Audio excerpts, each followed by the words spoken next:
Hi, this is Simon Obstall and welcome to part 2 of this Animating HUD tutorial. Okay, Jarvis, let's get this show on the road.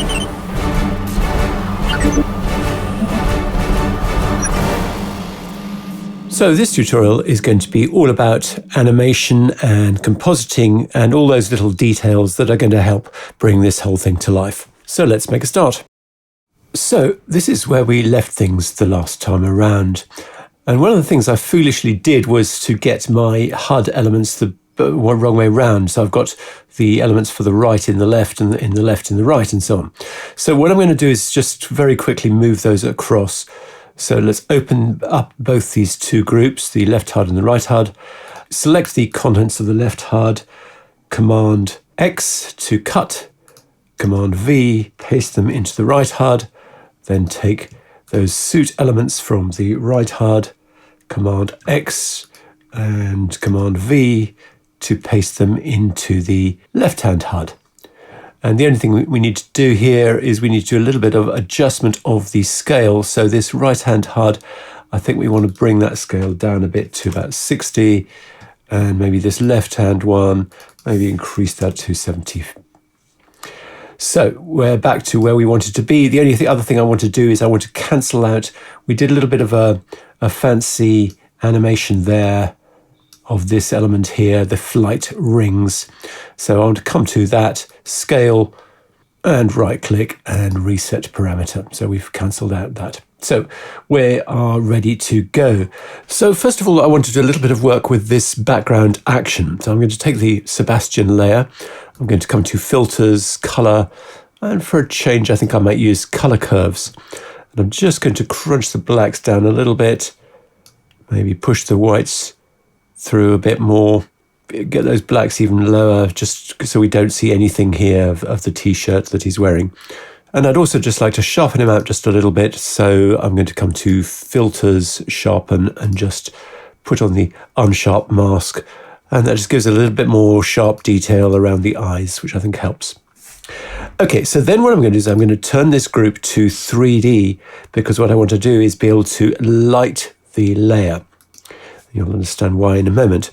So what I also want to do, though, is to take the two HUD groups and make sure that their lighting, come down to the lighting there, is turned off, because I don't want the lights to affect the HUDs. So we've got this group turned to 3D. We can add a light, and I'm going to link it to the left-hand dummy object. So come to Properties, Position, Add Parameter Behavior, Link, select the left-hand dummy, and everything's disappeared, and that's because we just need to add a little bit of an offset to the Z, so set that to 50, and that's come back.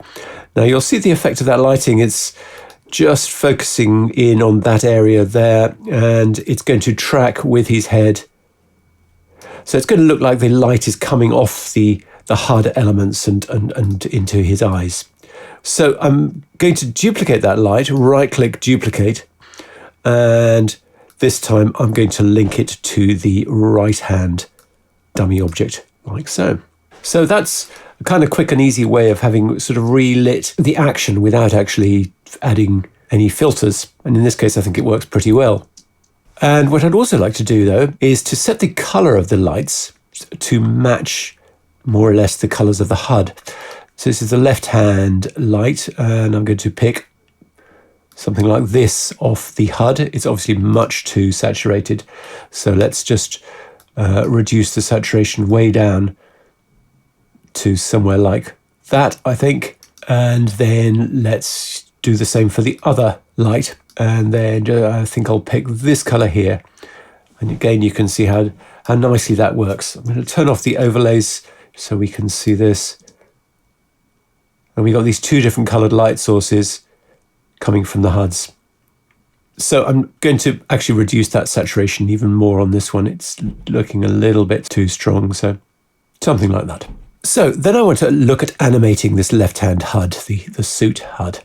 So I'm going to come to 5 frames on the timeline. I'm actually going to turn the right-hand HUD off just temporarily. let's open up the HUD and let's select all the elements and let's add a scale keyframe. And let's step forward to 15 frames, add another scale keyframe, come back to the first scale keyframe and set that to 0. So then the HUD will animate on like that. So what I want to do is I want to offset some of these animations. So I'm going to open up the timeline editor like that. And then particularly this diagonal one here, I'm going to drag that probably all the way over like that.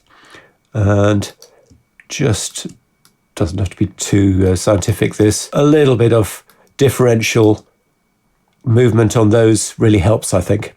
So that diag one, I'm going to come to its last keyframe. So that's at, I've moved that to 1 second. And I wanted this to be larger, so I'm going to go for 150 for that, just so it stands out a little bit more. And I think that works better for me. And what we can also do is we can animate the light. So at 5 frames, let's keyframe the intensity, and then step forward to 15 frames, again keyframe it, step back to 5. I'm going to have the intensity right down to 0. So just that little bit of animation kind of helps, I think. So let's turn back on the right-hand HUD and let's look at animating that. Let's open it all up. Let's select all of the elements inside there. I'm going to come to 105 on the timeline. I'm going to do exactly the same thing, which is to keyframe their scale. At that point, step forward to 115 and again keyframe their scale. Now one of these is a little bit larger than the others, and that's why I can't enter a scale value here. So I'm just going to have to deselect these, come to the first frame and set each of them manually to 0. Go through very quickly doing it like that. And this was the problem one here, the flight base. We'd set that to 172 for its large scale. So now we've got that happening. And again, let's open up the timeline editor for that, close down the left, open up the right, and let's just do some random offsetting of this. I'm not really paying too much attention to whether it works or not. And I think that works quite nicely. I didn't really have to sort of think too hard about it. Just literally offset it, setting them pretty much at random kind of works, I think. I think that base one, though, does actually want to come on quite a bit later than the others. So let's select that and move it out like that. I think that's nice. And as before, let's animate the light. So let's come to 105, come to the light. I'll start with an intensity of 30, keyframe it, step forward to 115, and let's make that 200%. So again, we get that nice lightning effect as the HUD turns on. So then I want to add a new ingredient to this right-hand HUD. So I'm going to come to Import, and I'm going to import the asset called Control Panel, that one there. As before, we need to come to Properties and set its blend mode to Screen. And we just need to adjust its position. So bring it down like that on Y. That's about -295. And then over like this on X. That's about 470. And I want to bring this on a little bit later. So at 305. So his eyes come down and he looks down towards this new HUD. So I'm going to set a scale keyframe there of 0. I'm going to come forward to 315 and set it up to 100. So now that's going to appear like that as he looks down towards it. So let's switch our attention back to the other HUD. So let's close the right-hand one here. What I want to do is I want to make this suit HUD disappear at a certain point to be replaced by something else. So I'm going to select all the elements. I'm going to come to 420 and I'm going to hit a scale keyframe for them. And then I'm going to come forward to 505 and again hit a scale keyframe for them. Just going to disable that diag one, which has got the different scale on it, and then I can set all of those other ones down to 0, and then just do the diag one separately like that. And those are now going to just disappear like that. We could possibly offset those. I won't waste time doing that. You might want to try that. I think it could be quite good, but that'll do for now. So we're going to replace it with something new, as I said. So let's, inside this group, let's import and look for all the elements called graph. There's 4 of them there. Import those. Again, we need to select them all and come over to set their blend mode to screen, like so. Then I'm going to take the thing called HUD header, and I'm going to move it down on Y, roughly around here. That's something like negative 1100, I think. And the other one I'm going to move is the one called HUD main, this one here, and I'm going to set its X position to negative 880. So it comes in here. So then, as before, we need to animate those on. So select them all. Let's hit a scale keyframe at 505, which is where the other one has disappeared. Let's step forward to 515, set another keyframe, come back to the first one, set that to 0. So then those come on, and that's pretty nice, I think. So then what we want to do is to add yet another element over here on the right-hand side. And obviously we need to get rid of the existing flight elements in order to accommodate it. So let's select all of those. Let's come to 620 on the timeline and keyframe their scale. Come forward to 7 seconds. Again, keyframe their scale. I'm just going to disable that flight base one, which is the problem one. So we can now set all of their scales to 0 and reselect the flight base, set that one to 0 as well. And that will disappear like that. And finally, I want to add a new group above everything else, object new group. I'm going to call this one I, and then I'm going to import, unsurprisingly, the elements called I. That's 5 of them there. And as before, we obviously need to select them all and set their blend mode to screen. And we also need to disable the lighting for this group. So let's come to 7 seconds and let's select all the ingredients, keyframe them, set that to 0. I'm going to step forward to 712 and keyframe them again and set that scale to 40. And then I'm going to step back to 708 and I'm going to set that scale to 50. And the reason for that is I just want this little kick as it comes on like that. So then obviously we need to match move this eye group to the right hand eye. So let's come to motion tracking match move. And all we need to do is scroll down till we find the right dummy object, add that as the source. Turn off rotation attached to source is good in this particular instance. And so now we're getting that. So we could again just do a little bit of offsetting. I think this thing called back, maybe we'll just offset that a little bit. So select all of those, see what that looks like. Just gives it a little bit of a extra kick. So the whole thing is looking like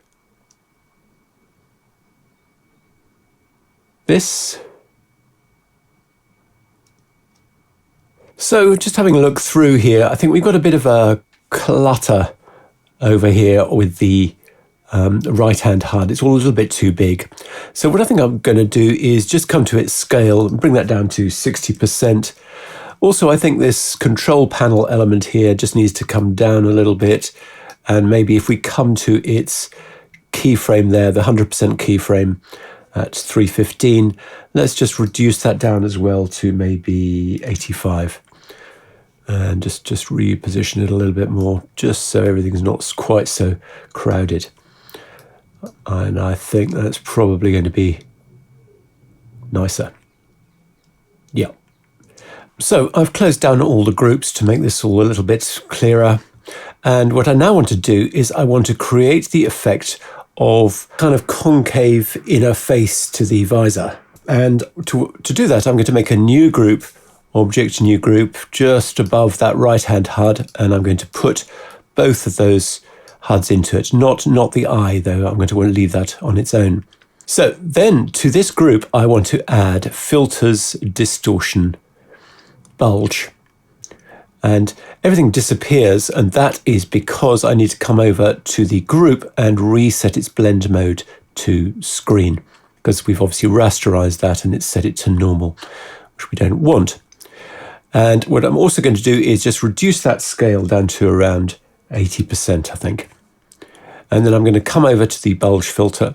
I'm going to set the amount to 2000, the scale to 0.6, and I'm also just going to adjust that Y center to 140.